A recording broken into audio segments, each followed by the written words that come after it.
Hello, we are today here at the Military History Museum of the Bundeswehr in Dresden, and this is the curator of the Fallschirmjäger Ausstellung, Dr. Magnus Pahl. Hello. And we talk about the bombing of the Abbey at Monte Cassino because this is a hot topic and there's actually quite a lot to unravel here.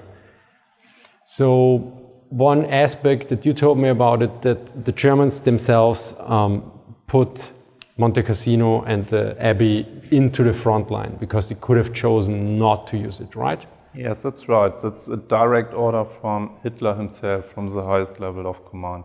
And after the Germans evacuated the art treasures from the monastery of Monte Cassino in the autumn of 1943, he ordered that the Monte Cassino hill, not the Abbey, but the hill, should be part of the Gustav line.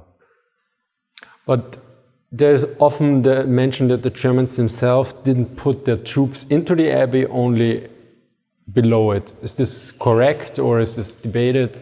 According to our knowledge today, that is correct. There were also some military policemen which were deployed around the monastery itself in the autumn, the winter of 44, to avoid that German soldiers get inside the monastery. And especially Feldmarschall Kesselring was very keen and aware to forbid every entry of German soldiers into the monastery itself.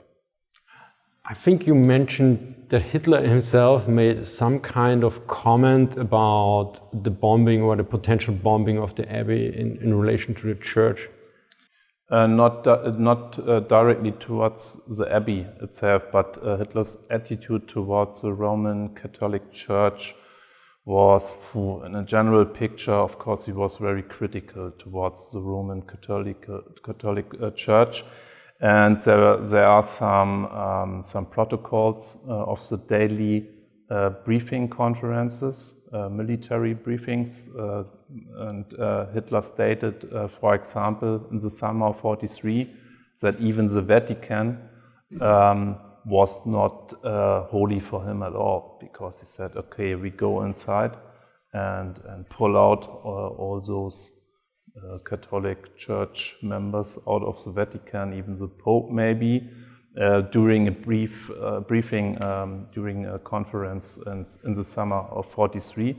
And that shows that his real attitude towards the Roman Catholic Church was a very skeptical one.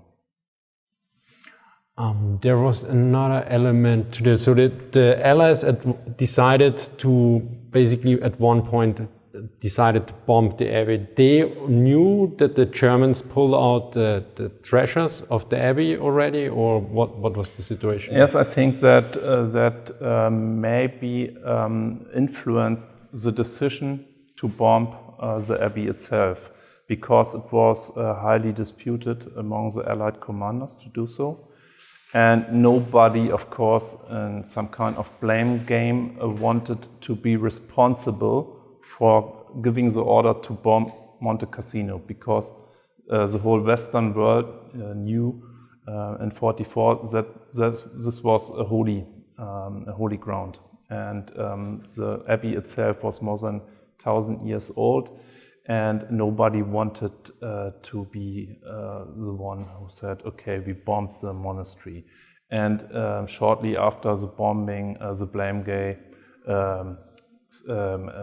came across, and everyone said, no, it was not my own decision. And so among the Allied commanders, they pointed at each other. Nobody wanted to. So nobody was responsible. Nobody was responsible, and it was a common decision somehow. And they, of course, even this, Washington and London, the political decision makers were also involved in the decision to bomb Monte Cassino. But it was not an easy decision for the Allied side. And I think that was maybe one of the aspects for the Allied commanders to say, okay, our policy is to save as many soldiers, as many lives as possible, and it's more important for us to destroy even a holy building in terms of save the lives of our attacking soldiers. That was some kind of trade-off, judgment and assessment. Didn't it actually backfire? Because after the Abbey was bombed, the Germans moved inside to it to defend it from there directly. Yes. So in that sense, it didn't work. In that sense, it didn't work because the Germans could use the rubble and the destroyed monastery and get inside and use their artillery observers also in the ruins of the Abbey. And of course, they deployed especially mortars, the 81mm mortar, most of them, in the monastery itself. And there was no roof anymore, and so they could easily fire from different positions of the building. And of course, also the monks and the Benedictine staff and Italian civilians, which were inside the monastery during the bombing, could go downstairs, down the hill, down the slopes to the valley, and they were mainly transported to Rome and were out of the firing line. But they suffered a lot of casualties also during the 15th of February 44, because the Allies dropped leaflets as a warning for the monks and for the civilians. But the bombing was originally scheduled for the 16th February, but due to the operations in Anzio, they choose, okay, we have to bomb the monastery one day before, on 15th, because on 16th, that was what the Allies knew from the military intelligence, the German counterattack at Anzio will take place. And so they said, okay, we have to use our Air Force for both missions. First, to destroy the Abbey, and on the 16th, we need them to defend at Anzio against the German counterattack that was called Fischfang. So I think even some Allied troops were caught in the Abbey bombing, if I remember correctly. That they even forgot to inform their own troops, so it was a communication problem. That was to some extent for sure the reason, because they bombed the monastery on 15th and not on 16th February 44. And so the Indian troops and a few GIs from the 34th Division were still at their positions in the mountain terrain, and were not informed that there soon will be the bombardment of the monastery itself. And of course, the bombardment itself was not as precise as maybe in modern times, and even today it's not possible to be very accurate and hit the point you wanted to hit. And so some bombs hit the positions of the Indians and the American soldiers in the mountain terrain as well. And from what I remember, you told me about SD-Berichte, the Spitzelberichte. The SD is the security service, which was part of the SS. That because the Goebbels wanted to use the whole thing as a propaganda, but the German population reacted according to the reports. Yes, Goebbels immediately tried to use this for his own propaganda, of course, and said, okay, the Allied are the ones who destroy our European culture.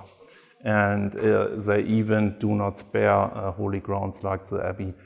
And according to the sources of the SD, of the Sicherheitsdienst, the population was more in the sense their attitude was more in the case what it's all about. That's theatrical, because of course we have the total war. The Allies destroys Hamburg. We had destroyed other cities before, or tried to destroy cities in England as well. And so what's all about, that's not the reality. Why should they spare this old building, and so they did not react in the way that Goebbels hoped. So yeah, if you're sitting in a bombed city, you don't particularly probably care about an abbey being bombed somewhere on the other side of the continent. They said, what's the problem, what's the thing? Yeah. So what he's talking about. Okay, anything to add here? I think we have everything covered. Yes. Okay. Then thank you very much. Yes, thank you. Also thank you very much to the Military History Museum of the Bundeswehr in Dresden for inviting me. Thank you to my Patreon and subscriber supporters for making trips like this possible. Thank you for watching and see you next time. Bye. Bye.